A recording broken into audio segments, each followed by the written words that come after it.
ये कार्यक्रम सत्य घटनाओं से प्रेरित है। जिनके साथ ये घटनाएं घटी उसकी वास्तविकता उन्हीं तक सीमित है। भूत प्रेतों और अपसामान्य विषयों के होने पर चैनल कोई दावा नहीं करता और ना ही प्रोत्साहन करता है। रूहों और जिन्नातों की अपनी एक अलग दुनिया होती है, पर कभी कभी वो हमसे टकरा जाते हैं।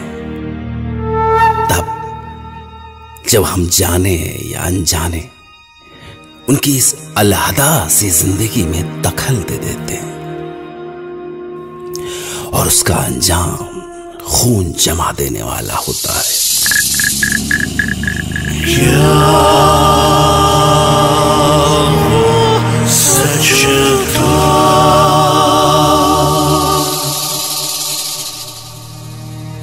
मैं डॉक्टर नागर आज आपके सामने कुछ ऐसी ही कहानी लेकर आया हूं।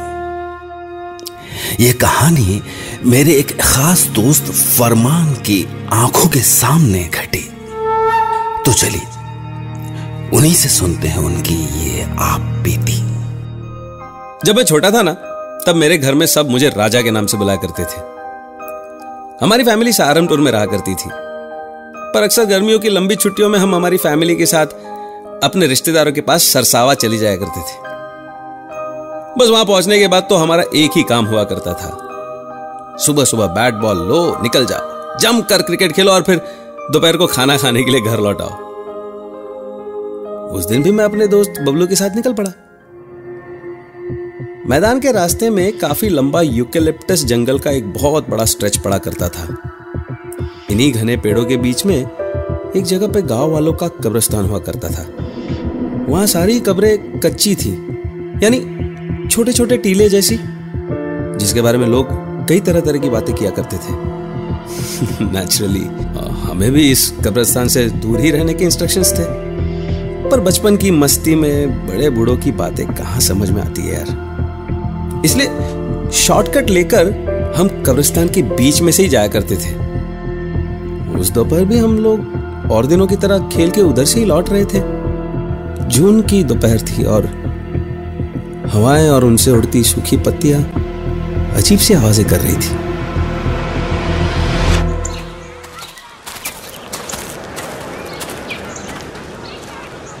ओए राजा तो ऐसे ही है, बैट पकड़े तो 0 पे आउट हो जा और बॉल पकड़े तो फुल टॉस फेंके, सीधे छक्का।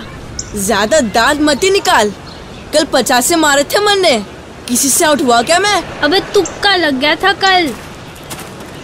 ओ बबलू, उसमें पैर मत रख, कबर है वो। अरे मरने वाला मर लिया, अब यहाँ थोड़ी सो रहा वो। अबे तेरे पीछे भूत। हाँ, कहाँ? अबे देख कैसे फूंक सरक गई इसकी। देख भाई, पैंट तो ना गिल्ली हो गई। चुप रहो, सीधे घर चलो। बस हम लोग मस्ती करते करते आगे बढ़ गए और गांव के पास पहुंचे तो सब अपने अपने घरों की ओर निकल गए। अब बस मैं और बबलू साथ थे। अभी हमें चलते हुए कुछ देर हुई होगी कि तभी अचानक जैसे पीछे से किसी ने आवाज दी, बेटा हुक्का पिला दे। हमने पलट के देखा तो वो झुकी कमर वाला कोई बहुत बूढ़ा सा आदमी था। बब्बा दिख ना रहा, हम छोटे छोटे बाड़क है, कहाँ से लावेंगे हुक्का? एक काम करो बप्पा, दादी से बोलो, दादी से, वो पिला देगी हुक्का तुम्हें। बबलू ने उसे झिड़का और हम घर की ओर चल दिए।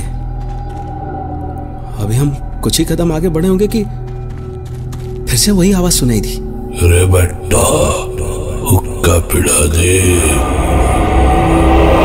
हम पलटे तो मैंने देखा वो बूढ़ा सिर्फ बबलू की ओर देख रहा था, उसे घूर रहा था।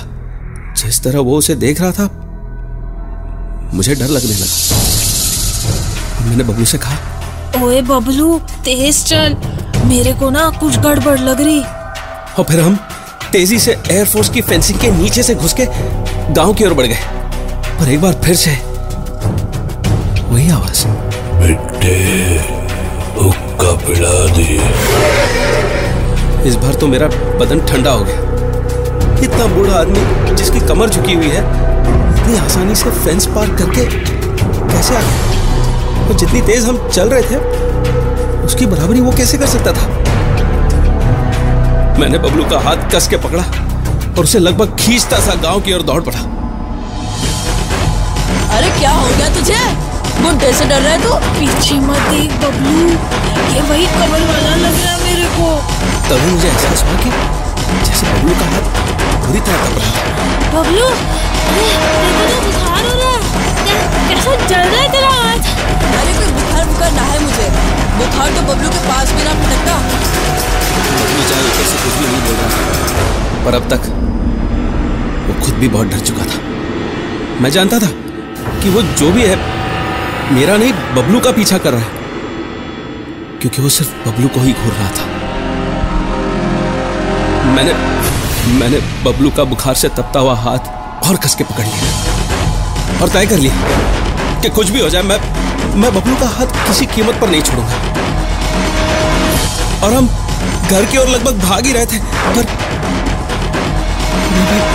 अभी भी वो आवाज हमारा पीछा छोड़ने को तैयार नहीं थी। बुला दे।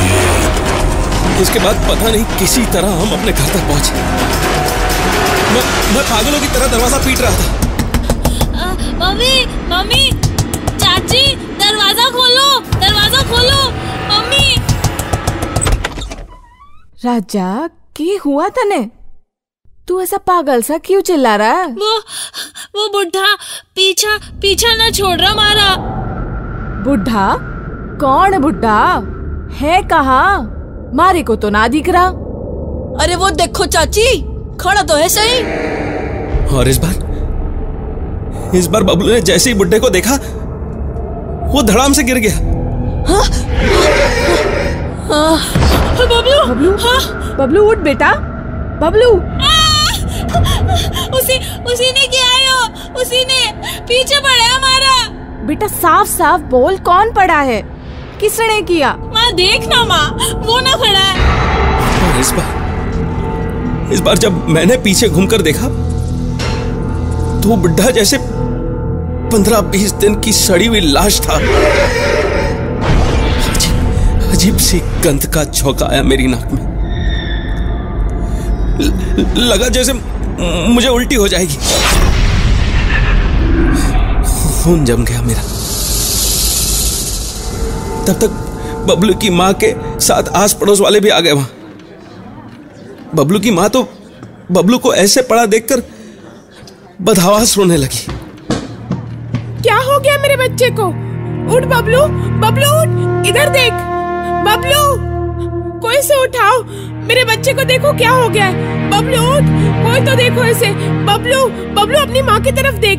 बबलू, किसी को तो बुलाओ, कोई डॉक्टर, ओझा, किसी को तो बुलाओ, मेरे बच्चे को उठाओ। बबलू। किसी को कुछ समझ में नहीं आ रहा था कि आखिर बबलू को हुआ क्या है। वो तो बिल्कुल बेजान सा पड़ा था। कोई उस पर हवा कर रहा था, कोई उसके चेहरे पर पानी के छींटे मार रहा था। मन ने तो लागे है भूत ने पकड़ लिए है। हाँ, जिन लागे हैं मन तो। हटो हटो हटो, भीड़ मत लगाओ, हटो। सबको वहम हो गया दिखे। सुन राजा, पहले तो यो बता कि थारे साथ हुआ क्या? चाचा, वो बुड्ढा पीछे पड़ा है हमारे। उसी ने बबलू को मार दिया।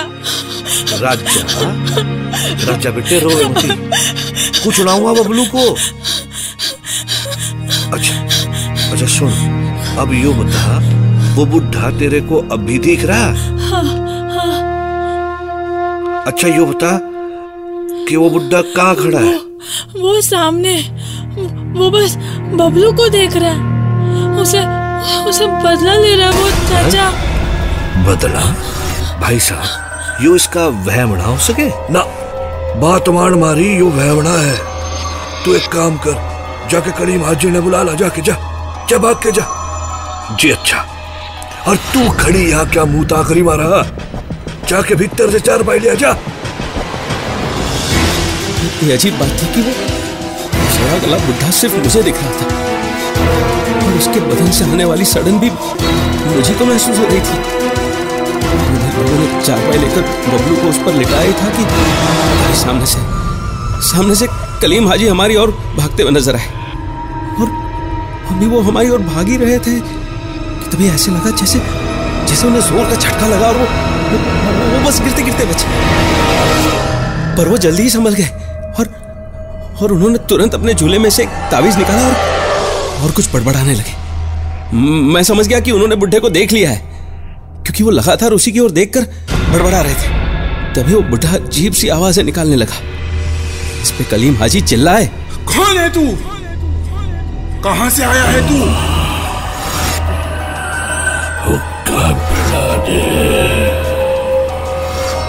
मेरी बात का जवाब नहीं देता, यहीं गाड़ दूंगा तुझे। बोल, कहां से आया है तू? कब्रिस्तान से। तू यहाँ क्या कर रहा है? बच्चे के पीछे पड़ा है? इसने मेरी कब्र पे पैर रखा था, हक जताया था इसने जमीन पे। इसने उसी जमीन पे भेजूंगा मैं, इसकी जमीन दूंगा इसने, वहीं लिटाऊंगा जमीन के नीचे से। उस बुढ़े का इतना कहना था कि तभी बबलू का चारपाई पे पड़ा हुआ बदन बुरी तरह कांपने लगा।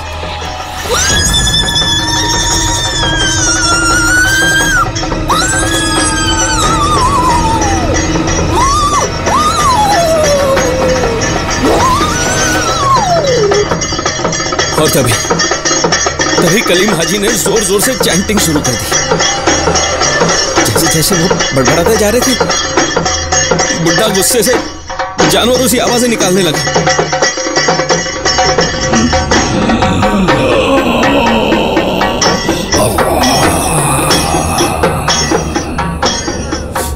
नादान है वो, बच्चा है अभी, भूल हो गई उससे। तुझे इतनी सी बात समझ नहीं आती? तू भी जाएगा इसके साथ। तू मुझे मारेगा? मुझे मार सके तो मार, पर बच्चे का पीछा छोड़ दे, छोड़।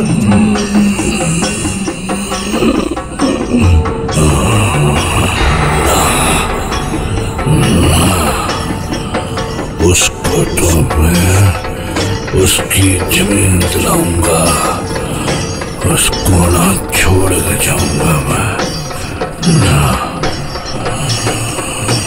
पर कलीम हाजी ने उसकी एक बात नहीं सुनी, उसे कोई जवाब नहीं दिया, बल्कि उन्होंने और भी जोर से चैंटिंग शुरू कर दी। इस पर बुढ़ा और जोर से चीखने लगा और बबलू का बदन ऐसे कांपने लगा कि अब चारपाई धड़ाम धड़ाम की आवाज के साथ जमीन से टकराने लगी। नादे आलिया मजरूल अजाइब तोजरी हूँ आओ ना लगा फिर नवाइबी उल्ला हम्यू गम्यू सैंजली बी नबीवतिका या रसूल अल्लाही वबी बिलाई का याली याली याली।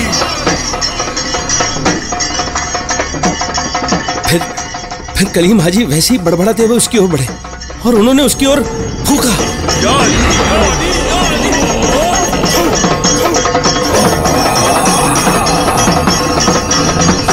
और अगली मिनट बुढ़े का सड़ा गला बदन जैसे गायब हो गया।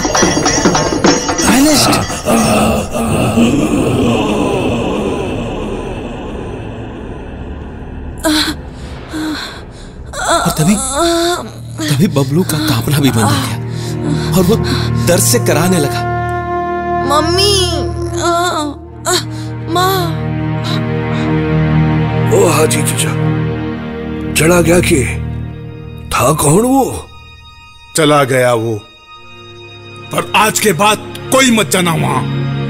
बहुत बुरी रूह है वो, जिन्नात की ताकत है उसमें, वो कुछ भी कर सकता है, कुछ भी कर सकता है। कोई मत जाना वहां, बिल्कुल मत जाना। या अली। तब तो सब कुछ नॉर्मल हो गया, पर उसके बाद मैं कई दिनों तक बुखार में पड़ा रहा। शायद डर गया था मैं, और उसी डर ने इस वाक्य को हमेशा के लिए मेरे दिमाग में छाप दिया। बबलू से अनजाने ही सही, पर वो भारी भूल हो गई थी जिसने उसकी जिंदगी को खतरे में डाल दिया था। बाय द वे, आपके पास वक्त है एक दिन का। जब तक मैं एक नई कहानी लेकर लौटूंगा, तब तक आप सोचिए इस रहस्य को कि बबलू के साथ दरअसल जो हुआ, क्या वो सच था?